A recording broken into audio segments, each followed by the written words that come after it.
Right, welcome back.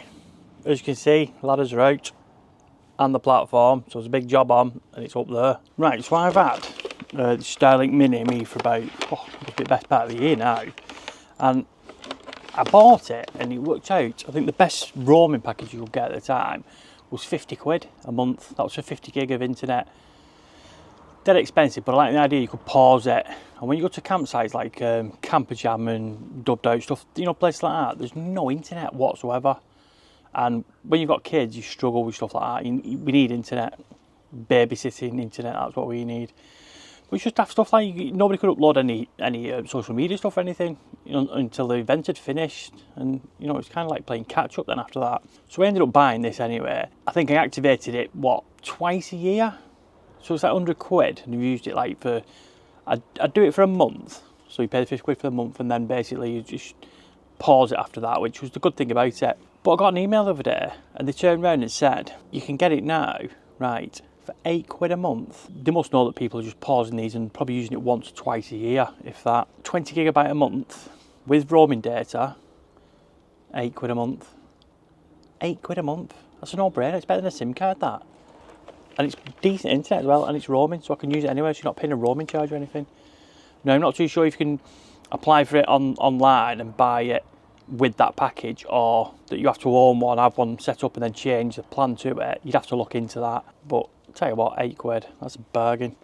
So I've decided, right, rather than having it mobile, because like I said, it just sits in a cupboard this most of the year, I'm just going to leave it on all the time. For 8 quid a month, you just might just leave it, so you've always got internet in the van.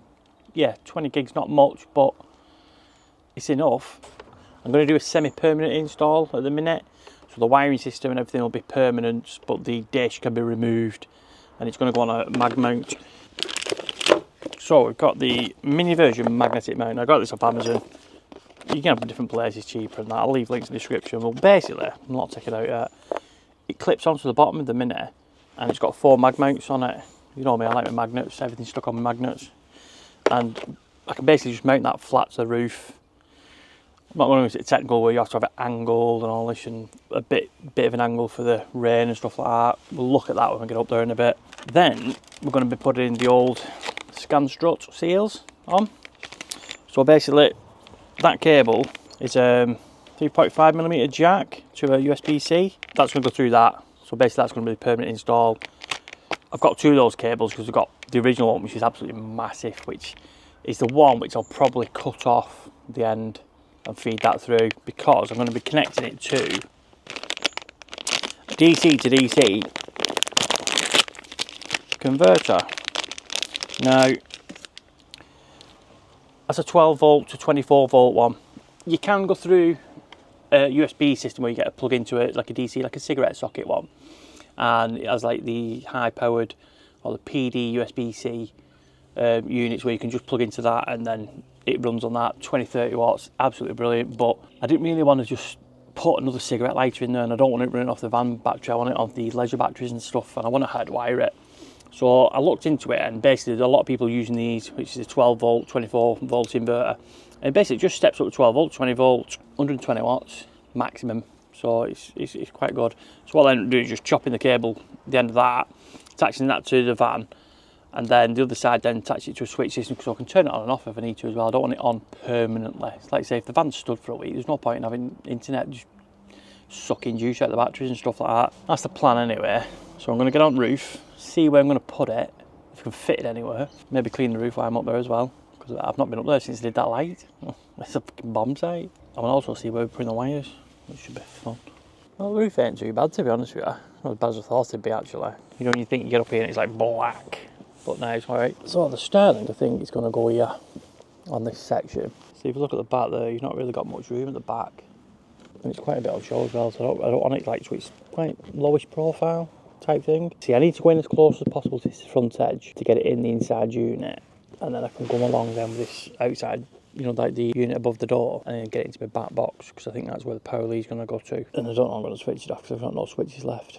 But we'll knock some at all. See, I could have put it on that front switch, which is on my light beam, but that's wired to the van, because I don't put them on when the engine's not running. And I don't want to put it on the van, because it'll just drain the battery completely. So it's going on leisure, so it's going to the back. I think best bet is get the Starlink up here, put it on that little frame it's got with the mag mounts. See where that sits first before I drill any holes, and then we'll work out how we're going to go with the cable entry. I have to excuse Jones's bomb size of a van.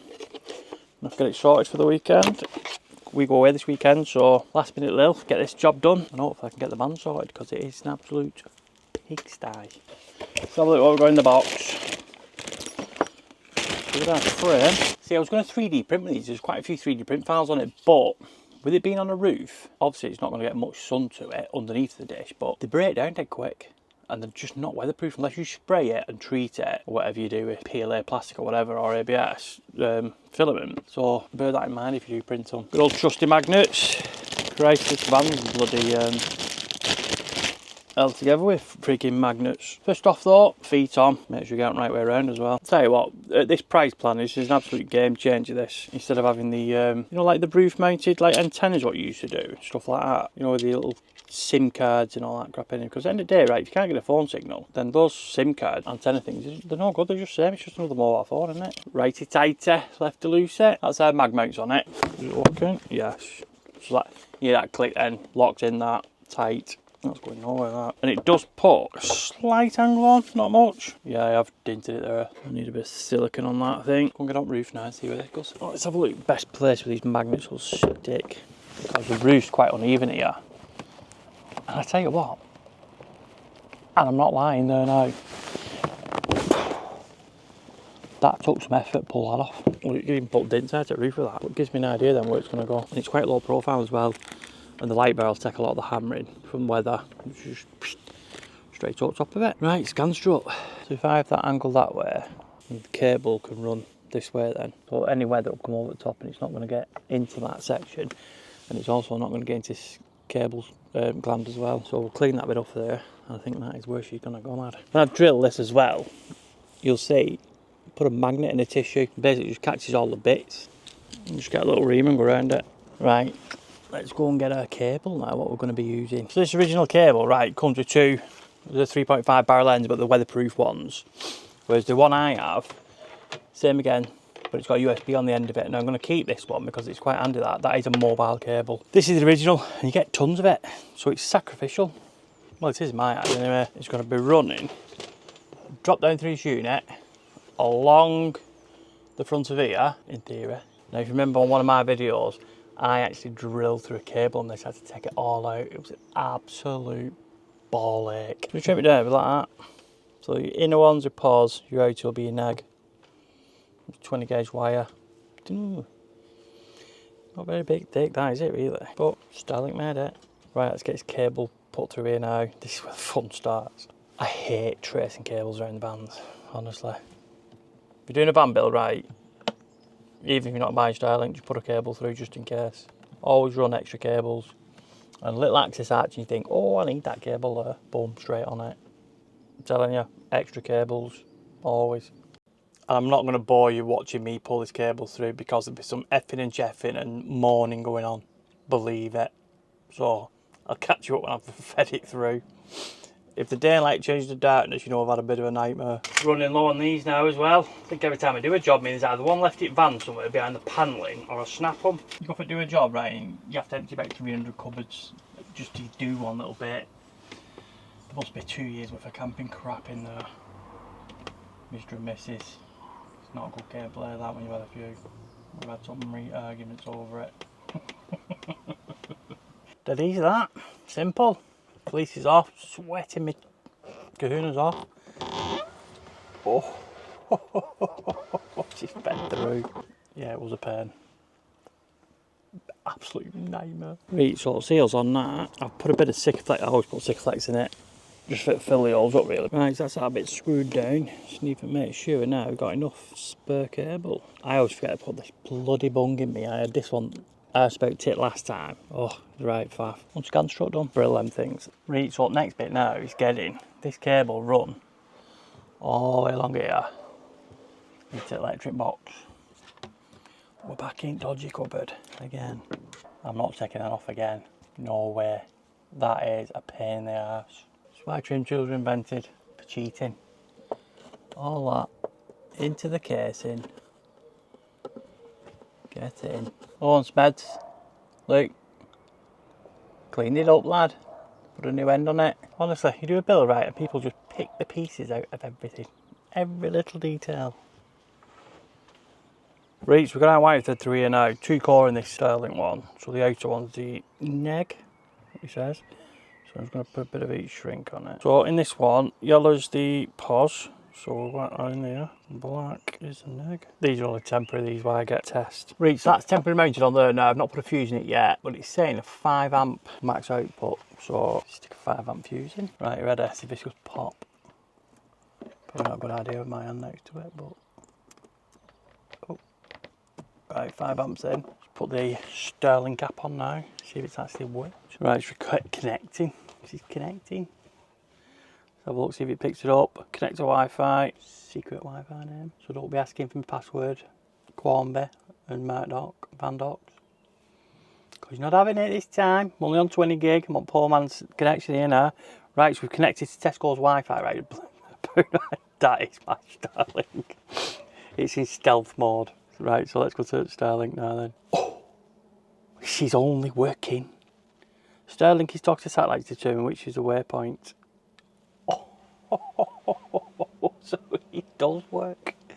Get in. So I'll let that do its whatever it's doing now. Let's have a look at the actual power draw on that now. Even why it's setting up as well. It's quite interesting. Right, let's get on Victron. We don't want multiples on. So we're pulling out now. And bearing in mind we're bringing in 20 watts of solar. So DC 32 watts, 29 watts, which ain't bad really considering. I think it settles down once it's booted up around 23 watts. That ain't bad really considering what it's pulling out.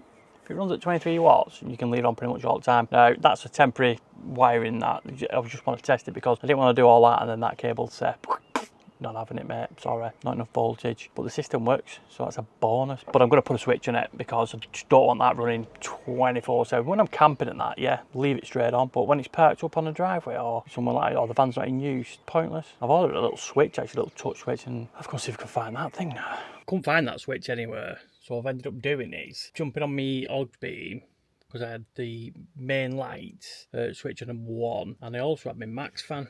That thing up there, whatever it's called, skylight, it's got a light on it. Never used it because it was switched on its own, so I've just piggybacked them onto big lights now. So I've changed that fuse because it's only on a babby fuse, and then what I've done is I've put, as you can see here, 12 volts 24 there, and then just linked it up to the first switch. So really that should come on when I put that number 1 on. So I've changed that button as well. But there we have it. Starlink hardwired to the van, and it's £8 a month. I'm just, honestly, chuffed bits with that. That's probably the best bargain I've had that in a long time. That pretty much went straight forward. The worst part of that job, right, is running that cable. It was a faff, but it works spot on. And you can just leave it up there now. You don't even have to bother with it or touch it or anything. But I can get up there and clean my panels. My solar panel are minging. Do you know what? I've seen these little clips, right, what you put on the solar panels, and basically they just clip on the end, right, because I've noticed in the middle of the van where the panels, because my drive's not level, it's just enough for not let the water flow off the panels, so the water gets caught on the ends.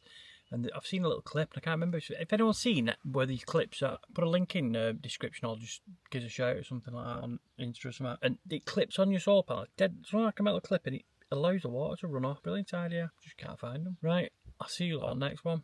If you like all this stuff, don't forget to give it a thumbs up. See you later.